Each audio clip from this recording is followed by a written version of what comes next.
150 milioi tona plastiko daude gaur egun gure ozeanoetan. Minutu bakoitzeko, zabor kamioi batek daukan hondakin kopurua botatzen dugu itsasora.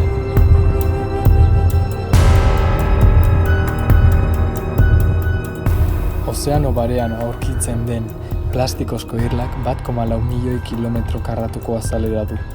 Iberiar penintxula osoaren bikoitza baino gehiago.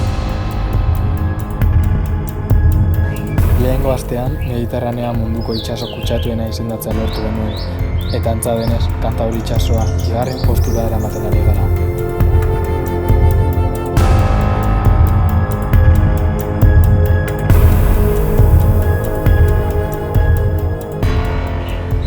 Zumaiako Flix Geoparkearen ekosistema eta bioaniztasuna arriskuan dago.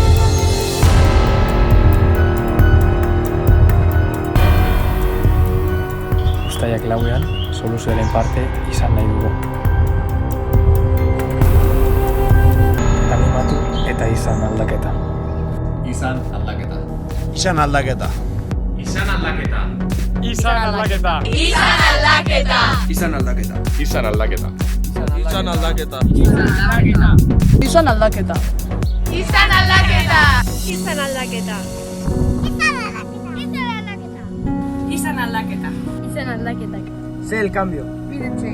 Izan aldaketa. Izan aldaketa. Izan aldaketa. Izan aldaketa. Izan aldaketa. Izan aldaketa. Sé el cambio. Izan aldaketa. Izan aldaketa. Izan aldaketa. Izan aldaketa. Izan aldaketa. Izan aldaketa. Izan aldaketa. Izan aldaketa. Izan aldaketa. Izan aldaketa. Izan aldaketa.